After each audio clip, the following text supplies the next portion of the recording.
Sabe que nós não temos muito tempo, então me permita correr um pouquinho.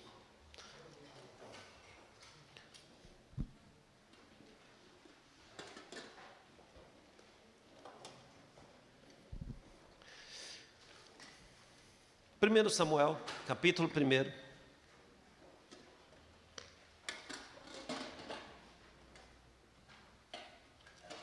Versículo 1. O mês de março é um mês importante. Os irmãos sabem o que vai acontecer no mês de março? Quem sabe? Os homens, só os homens.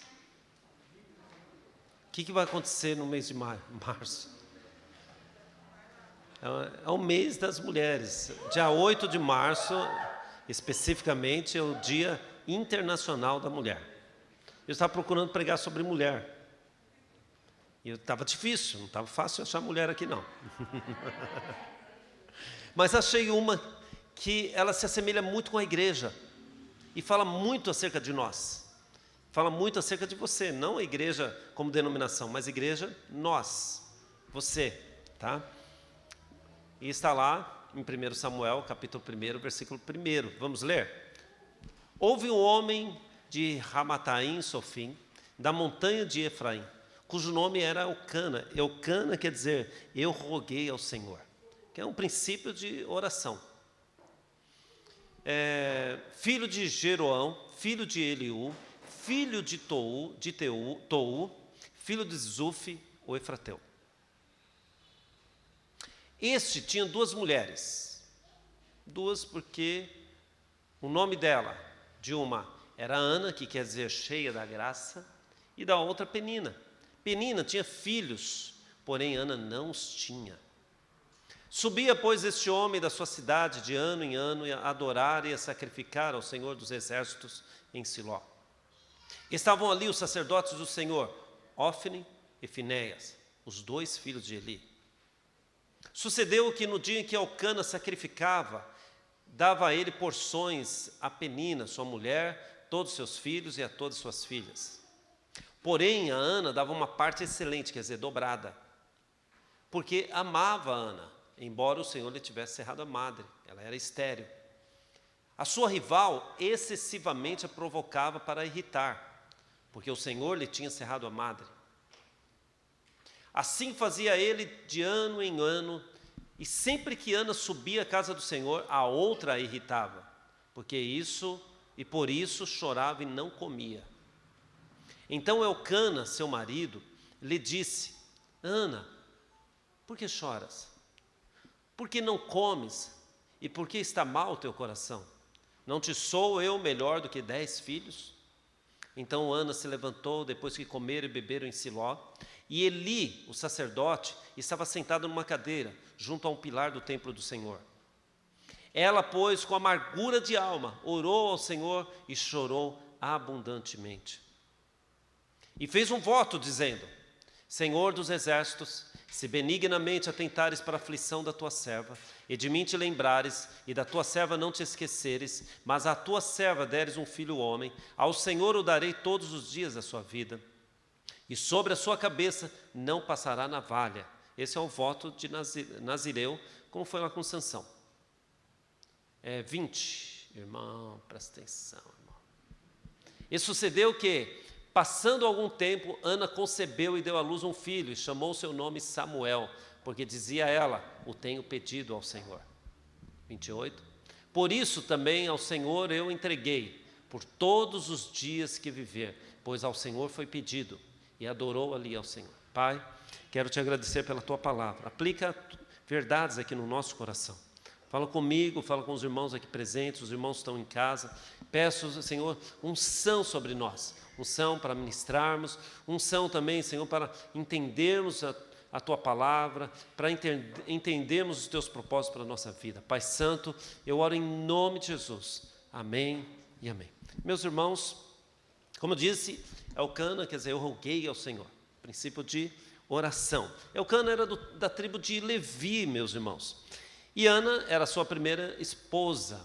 Lembra que eu falei que Ana é uma mulher cheia da graça. Quem chama Ana aqui? Ninguém chama Ana. Coloca o nome da tua filha de Ana. Para nós temos uma pessoa cheia da graça aqui. Tá?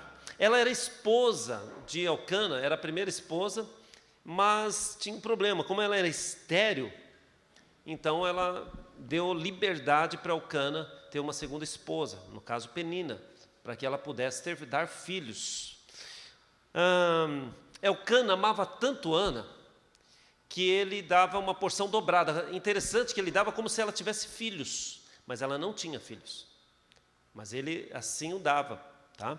E lá no Antigo Testamento, interessante que no Antigo Testamento a mulher estéril, ela era considerada uma mulher amaldiçoada. Ou então, porque ela tinha pecado muito, a família, alguém tinha feito alguma coisa torta na família e ela estava recebendo a maldição de Deus. Hoje nós sabemos que isso não é verdade, né, irmãos? Porque nós sabemos que o nosso Deus é um Deus bondoso, um Deus generoso e nada de mal procede do nosso Deus. Sabemos que todo o mal que está no mundo e que passou pelo mundo e que passará pelo mundo tem a ver com o pecado e tem a ver com o diabo, mas não com Deus. Deus não libera nenhum mal sobre nós. Ele não manda ninguém para o inferno. As pessoas o rejeitam, as pessoas viram as costas para ele. As pessoas deliberadamente querem negar ao Senhor. Porque o amor de Deus é muito grande. E o amor de Deus alcança todos os homens. E a revelação é dada a todos os homens. Por isso que nós precisamos de missionários, para poder alcançar pessoas longínquas. Eu sei que hoje o mundo se tornou pequeno, mas há regiões onde a internet não chega. Hoje o evangelho precisa alcançar o Estado Islâmico, porque muitos países são fechados, ao ponto de a internet nem ir lá, ser controlada. Tudo bem? E uma outra coisa que eu preciso mencionar é que Ana teve um filho chamado Samuel. Samuel tem certa semelhança com Cristo. Aqui, essa história fala exatamente da nossa igreja, ou da igreja de Jesus. Revela muita coisa sobre cristianismo e fala muita coisa de como nós devemos ser crentes. Ana nos ensina, nos dá lições muito profundas acerca daquilo que nós somos como cristãos. E que muitas vezes nós não praticamos. E ela lá atrás, centenas de anos atrás, antes de Cristo, ela já praticava o que nós devemos praticar. E Samuel, seu filho, tem uma certa semelhança com Cristo. Por exemplo, ele foi prometido antes do seu nascimento, Cristo também foi prometido antes do nascimento. Ele também dividiu a história de Israel. No caso, a partir de Samuel, Israel tomou um outro rumo na história. Jesus também. A partir do momento que Jesus veio, a história da humanidade mudou para antes ou depois de Cristo. Uma outra coisa, um outro fato é que, e vocês aprenderam ontem aqui no cursão, é que Samuel, ele se tornou sacerdote. O seu ministério era sacerdotal, mas também profético. Ele era sacerdote e profeta em Israel. E Jesus, o Cristo, ele era sacerdote e também era profeta. Agora, muito mais, ele também é rei eternamente. Amém, meus irmãos? Então você vê que são coisas, a Bíblia revela Cristo. As histórias contidas têm um fundamento e têm um objetivo: revelar Jesus, revelar a igreja, revelar o mistério de Deus. Lembra que o apóstolo Paulo diz assim, o mistério que estava oculto. Esse mistério é a igreja, é Cristo revelado. Tudo bem, meus irmãos? Ok? Então vamos lá. Então eu quero passar algumas coisas que eu aprendi com Ana, essa mulher fabulosa, essa mulher de Deus, e que nos ensina os homens também como devem ser crentes. Tudo bem? Como deve ser igreja. Pastor, não tinha um homem para dar um exemplo aqui, tinha que ser uma mulher. Mulher, você sabe que mulher ela é muito, muito importante dentro da igreja. Vocês vão ver uma pesquisa aí, depois o Felipe vai mostrar para você. Você vai ver como que a mulher se dedica na obra de Deus. Eu acho que a mulher, pelo menos para mim, talvez para você não, mas para mim, mulher é muito valiosa. Lá em casa, a Shirley, sem ela eu não faço nada. Sem ela eu não sou nada. Na verdade, a Shirley, ela cuida de mim, cuida dos filhos que já são casados, se preocupa com eles, se preocupa com a nora, com o genro, cuida das netas, se preocupa com todo mundo, lava a louça, faz comida e ainda, meus irmãos, tem tempo ainda para sorrir. Né? Então, isso é bom demais, né? Então, só mulher consegue fazer isso. O homem não conseguiria fazer. E dentro da igreja, o ministério da mulher, é tão importante quanto o do homem. Não existe, é tipo assim, não, o ministério dos homens é maior, ou é melhor, ou é mais extenso do que a das mulheres. De jeito nenhum. A palavra do Senhor diz que o Senhor não faz acepção de pessoas, todos somos iguais perante Ele. Eu penso que cada um na sua posição, mas o valor diante de Deus é o mesmo. Os irmãos concordam comigo? Amém? Por mais que nós vivemos aqui num país onde o feminicídio tem crescido muito, pelo menos hoje, com as pesquisas. Talvez antes não existia pesquisa. Acontecia, mas não existia. Mas hoje existe a pesquisa. E o feminicídio tem crescido muito, a violência contra a mulher tem crescido muito. Eu acho que o Dia Internacional da Mulher é um momento onde a igreja ela deve também levantar uma bandeira contra esse tipo de violência. Os irmãos concordam ou não? Nós temos que orar pelas mulheres. Os homens concordam ou não? Glória a Deus, amém. Fala para a tua esposa, então, fala, eu estou orando por você. Fala para ela, você é muito importante para mim, né? Sem você eu não sou nada. E não é mesmo. Mas também sem o homem ela não é nada. Você sabe o que aconteceu hoje lá em casa? Eu vou contar para vocês o que aconteceu lá em casa. A Shirley foi passar minha camisa. Eu não sei passar, né? Então precisava de uma adjuntora para passar a camisa também. Aí ela foi passar minha camisa, chegou lá, o ferro não estava funcionando, aí eu quero ver. Sabe passar camisa, mas sabe arrumar o ferro? Aí ela falou, pá, o ferro não está funcionando. Eu fui lá, já identifiquei na hora o problema, instantaneamente. Peguei o fio, cortei o fio. Pronto, resolvi. Fiz duas pontinhas na gambiarra, coloquei na tomada. Pronto, está resolvido. O ferro está funcionando bonitinho, irmãos. Não precisa mexer mais. Bom, né? Mulher não sabe fazer isso. Não, cortar o fio e fazer as duas pontinhas sabe, mas identificar o problema é coisa de homem. É ou não é? Os homens concordam comigo? Ok. Meus irmãos, Ana é tipo da igreja, é tipo do crente, é tipo do cristão.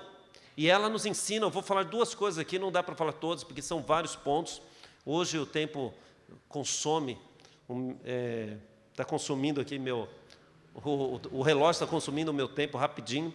Então eu vou falar de duas coisas importantes que eu aprendi com Ana e eu quero passar para vocês. Primeiro lugar, toda afronta, ela deve ser considerada pelos filhos de Deus como um desafio, como uma oportunidade de exercermos a fé. Você sabe que Ana tinha um problema com Penina. Aliás, Penina tinha um problema com Ana. Ela perseguia Ana, afrontava Ana. Você sabe o que é afrontar? Afrontar é ofender publicamente. Então, ela ofendia, ela falava na frente de todo mundo. Ela esculachava, talvez, Ana na frente das pessoas, talvez na frente dos filhos, na frente do marido. Ela falava um monte para Ana, cutucava o tempo todo. A Bíblia, inclusive, cita que toda vez que eles subiam para o templo para adorar o Senhor, para sacrificar o Senhor, o que fazia Penina? Importunava Ana. O tempo todo. Mas Ana, interessante que Ana não se volta para Penina e vai tirar ela no tapa. Ana não vai lá e tirar satisfação com ela. Nenhuma vez a Bíblia cita que Ana ficou revoltada com Penina e foi lá dar uns tapas na Penina e falava, vamos acabar com essa bagunça aqui. Não, em nenhum momento. A Bíblia fala que ela não fez isso. Pelo contrário, a Bíblia diz que ela ficava triste, mas ela não desafiava a Penina, não ia tirar satisfação com Penina. Você sabe que em Hebreus, se eu não me engano, no capítulo 10... a Bíblia diz que Jesus sofreu toda afronta e não respondeu. Quer dizer, ele deixou de lado toda afronta por nossa causa. Quer dizer, cuspiram nele, bateram nele, colocaram uma coroa de espinho nele e ele não fez nada, irmãos. Tudo por nossa causa. Você entende? Então, ele espera que nós aprendamos com isso. Nós não temos que tirar satisfação com ninguém, não temos que pegar no braço para tirar satisfação com as pessoas. Nós não usamos esse critério de vingança. Nós sabemos que a nossa vingança é do Senhor. Você sabe que tem uma história na Bíblia, vocês vão conhecer bem, está lá em Samuel capítulo 17, versículo 26. acerca de Davi. Davi, ele foi levar os alimentos lá para os irmãos que estavam na guerra, mas ele não esperava encontrar o que encontrou. Chegou lá, tinha um gigante enorme, de quase 3 metros de altura, afrontando. Você lembra que afrontar? Ofender publicamente. Estava afrontando o povo de Deus, afrontando o povo de Israel. Aquele monte de covarde, irmão. Tem muito crente assim. E Davi, então, vendo aquela afronta, ele fala lá no capítulo 17, 26, assim: então falou Davi aos homens que estavam com ele, dizendo: que farão aquele homem que ferir a esse filisteu e tirar a afronta sobre Israel? Quem é, pois, esse circunciso filisteu para afrontar os exércitos do Deus vivo? Então Davi, ele viu aquela afronta, ele não se acovardou, não tirou o pé, pelo contrário, ele aceitou o desafio. O problema é que nós não aceitamos os desafios. Às vezes as pessoas nos afrontam, falam que você não vai dar para nada, e você aceita. Fala, é verdade. Você nunca vai ter um filho, você aceita. Olha, você não vai subir na vida, e você aceita. Ontem eu estava falando para os pastores aqui pela manhã, o fator de crescimento, a instrução na palavra, crescimento pessoal. Instrução na palavra, o ensino, quer dizer, você aprender, você ter a oportunidade de aprender e aprender mesmo, aplicar-se em aprender as coisas. Mas também um outro fator de crescimento é sair da zona de conforto, você aceitar os desafios. Tem pessoas que não aceitam desafio. Irmão, você vai ser um líder de célula. Não, é muito difícil, é muito complicado. É mais fácil abandonar a célula do que aceitar o desafio de enfrentar. É mais fácil sair correndo do gigante, como Saul fez, como o povo de Israel estava fazendo, do que aceitar o desafio da afronta. Lembre-se, porque para algumas pessoas acham assim, que a afronta, os problemas da vida são para humilhá-lo, para fazê-lo voltar atrás. Eu acho que eu estou indo para o caminho errado. Não. O desafio, aliás, a afronta da vida, a afronta que as pessoas podem fazer com você, tem a ver com você aceitar o desafio. É para poder erguer você e falar: espera aí, isso não é uma verdade. Isso não é uma verdade. Eu tenho Deus comigo, o Senhor está do meu lado, as coisas não são bem assim. Eu vou alcançar o meu objetivo, o meu sonho vai ser alcançado. É aceitar o desafio. Tem uma célula para você? Aceita o desafio. Ninguém fala amém nessa igreja, pelo amor de Deus. Nós somos pentecostais, amém, meus irmãos? Cremos no poder do Espírito Santo. Então, presta atenção. Devemos deixar de lado as afrontas. As pessoas não são os nossos inimigos, não é a pessoa. Nosso único inimigo são os demônios que estão por trás. Esses são os nossos inimigos declarados. Agora, as pessoas não são nossos inimigos. O teu marido não é inimigo, a tua esposa não é teu inimigo, os teus pais não é inimigo, os teus filhos não são teus inimigos, o vizinho não é teu inimigo, o companheiro de trabalho não é teu inimigo. O único inimigo que nós temos é o diabo, e com ele todos os seus demônios. Eles são os nossos inimigos. Agora, as pessoas não. Às vezes, as afrontas que as pessoas te fazem, ou as situações da vida que te cercam, é justamente para você aceitar o desafio. Quando as pessoas falarem para você assim: olha, você é uma estéril, você nunca vai fazer crescer a tua célula, você nunca vai ganhar uma alma para Jesus, você vai para a palavra de Deus. Fala: não, peraí, a palavra de Deus diz que se eu pedir às nações, o Senhor me dará por herança. Entendeu? A igreja, ela não foi gerada por Deus em Cristo para ser estéril. A igreja, ela foi gerada para dar frutos. Quantos concordam? É para dar frutos, para gerar filhos para o Senhor. Nós não admitimos ficar na zona de conforto. Nosso maior desafio é gerar filhos para o Senhor. Por que nós fazemos encontro? É um grande desafio o encontro, é ou não é? Por que nós gostamos de encontro? Que nos desafia a levar um colega de trabalho, levar um amigo, levar um parente para o encontro, ir lá orar por ele, colocar as mãos, repreender todo tipo de demônio. É um grande desafio. Tem pessoas que não aceitam desafio, irmão. Gostam de ficar sem problema. Não existe crescimento sem problema. Você não vai conseguir avançar se você não tiver problema. Você não vai aprender se você não tiver problema, não tiver dificuldade, se você nunca tiver alguém te resistindo, nunca tiver uma opressão, nunca tiver alguém fazendo frente a você, você nunca vai crescer. Você precisa aprender, e aprendemos, às vezes, aceitando os desafios. Quantos concordam? Amém? Ok. Então é isso daí. Segundo lugar, que Ana nos ensina. Primeiro, ela nos ensina que devemos aceitar o desafio.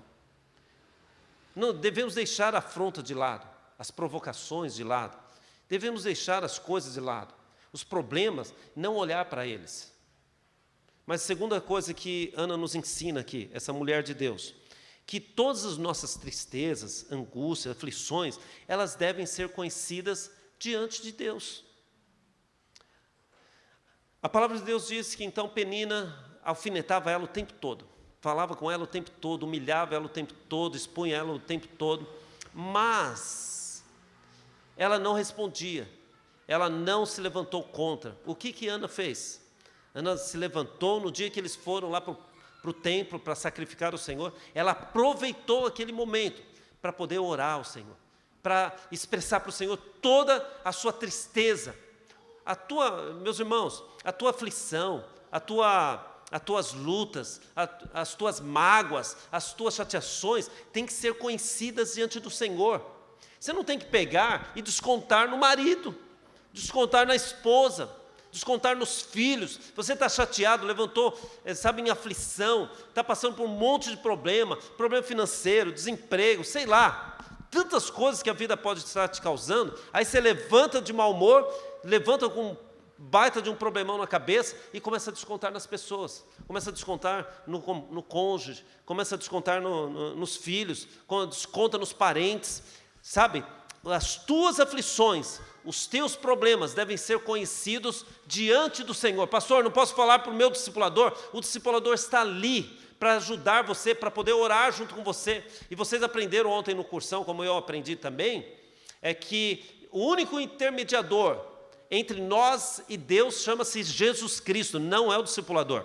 O discipulador, ele não vai fazer o papel de papa para você. Falar, vem cá, meu filho, fala para mim aqui o teu problema que eu vou falar para Deus. Não é isso. Você tem autoridade para poder orar ao Senhor e falar com o Senhor e apresentar ao Senhor. Então, para que serve o discipulador, pastor? O discipulador serve para orar junto com você, para poder dar uma força para você, falar, não, vamos orar juntos, irmão, eu vou orar junto com você, vou te dar uma força aqui, e nós vamos orar juntos. Para isso que serve o discipulador, para te ouvir, para você falar para ele, olha, eu estou triste, sabe, tristeza, irmão, isso pode acarretar, pode acontecer com você.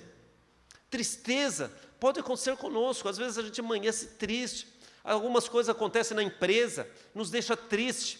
Deus não te condena porque você está triste. Ana nos ensina que pode acontecer sim tristeza.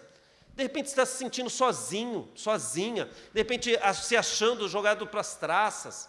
Tem aquele dia que você levanta com aquela sensação de solidão e você chora sozinho. Você está triste, você não sabe nem por que às vezes você está triste, mas você sabe que você está triste. Então, o problema não é tristeza, é que às vezes a gente quer jogar para os outros, contar para todo mundo nossa mágoa, contar para todo mundo nossos problemas. Conte os seus problemas para o Senhor. O apóstolo Paulo diz aos Filipenses assim, lançai sobre ele, Jesus, toda a vossa ansiedade, porque Ele tem cuidado de vós. É Ele quem cuida de você, não é teu vizinho, não é aquele parente, é o Senhor que cuida de você, amém? Um grande exemplo disso, também nós vemos na Bíblia, está lá em 2 Reis 19, é a história do rei Ezequias. Rei Ezequias era o rei de Judá.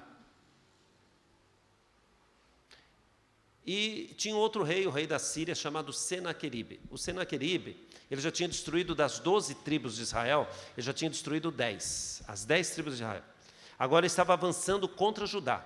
Ele cercou Judá, mandou uma carta para o rei de Judá, Ezequias, dizendo o seguinte, olha, vocês não são nada.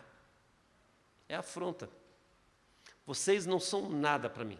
Eu vou invadir, vou destruir, vou matar todos vocês. Ou vocês se rendem, ou eu vou invadir, vou destruir a cidade de vocês, como eu fiz com as outras nações. Não pensem.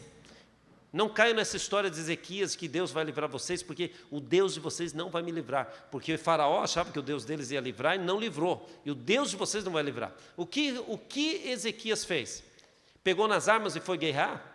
Falando, não, nós vamos guerrear, você está enfrentando, aqui é o povo de Deus, nós vamos lá. O que Ezequias fez? Pegou a carta e foi até o templo. E foi falar com o Senhor. Senhor, está aqui o objeto da nossa humilhação. Está aqui, Senhor, o objeto da nossa afronta. A carta que Senaqueribe mandou para nós de humilhação, humilhando o nosso povo e dizendo que o Senhor não é Deus poderoso. Senhor, entra com providência. Isso quer dizer o quê? Que Ezequias não tomou a frente, permitiu que Deus tomasse a frente. O nosso problema é que, às vezes, nós queremos tomar a frente, nós assumimos responsabilidades que não são nossas. Eu falava para os jovens hoje pela manhã, que às vezes a pessoa quer casar, e ele toma a frente do Senhor e não sabe esperar. Uma das coisas que nós precisamos aprender, aliás, é saber esperar.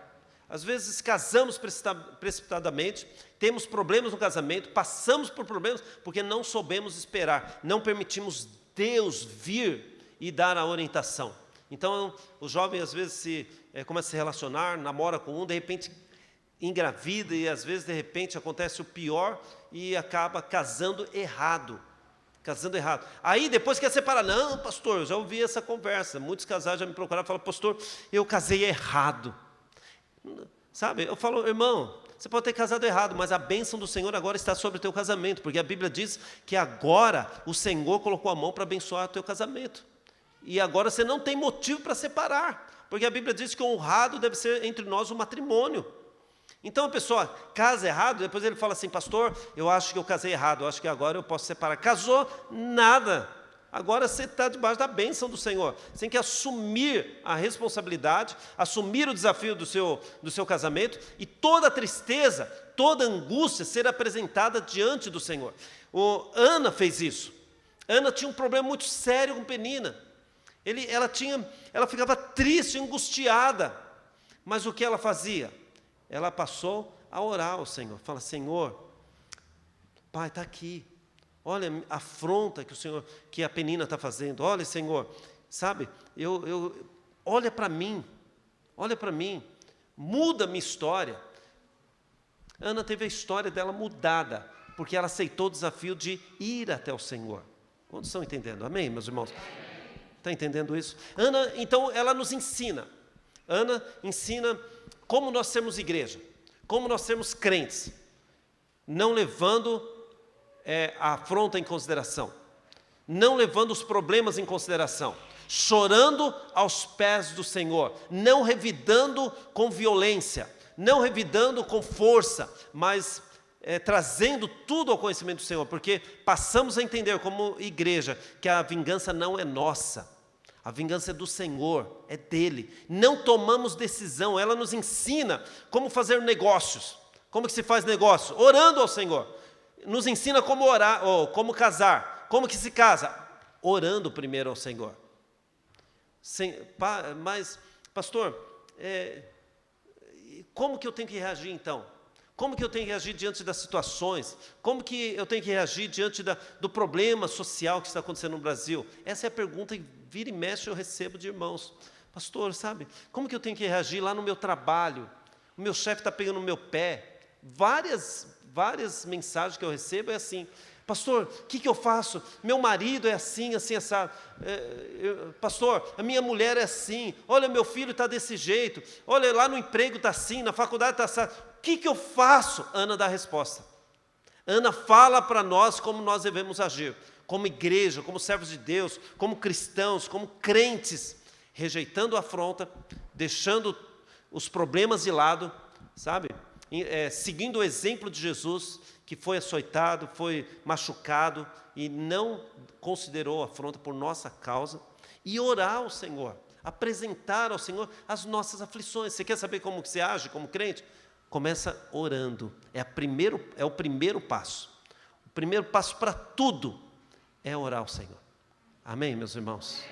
Fique de pé então, em nome de Jesus.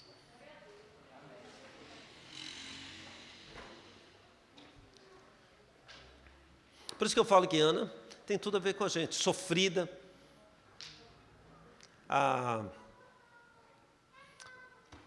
No governo Lula, tinha uma frase, uma expressão que eles usavam, de marketing deles, que eu gostava muito, porque também tem a ver com a gente, né? Que brasileiro nunca desiste.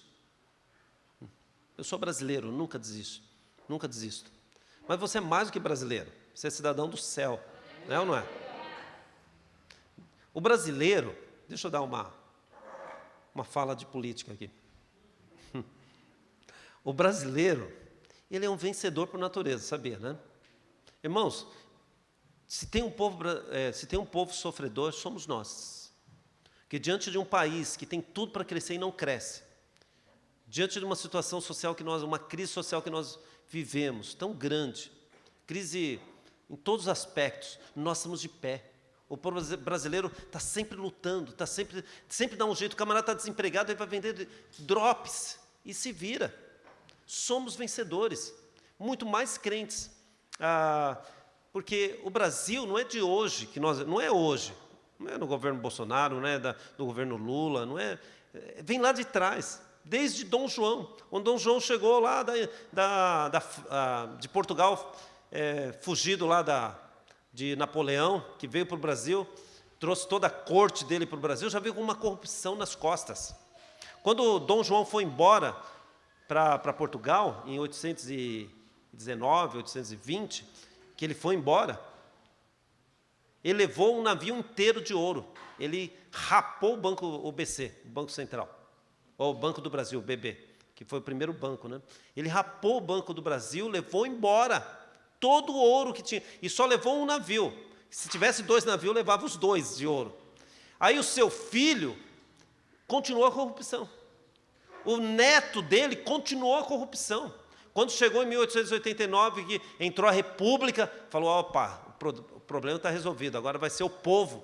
Que nada, a corrupção dobrou na República. Então nós não somos de agora, sofredores de agora. O Brasil já vem sofrendo desde o seu nascimento.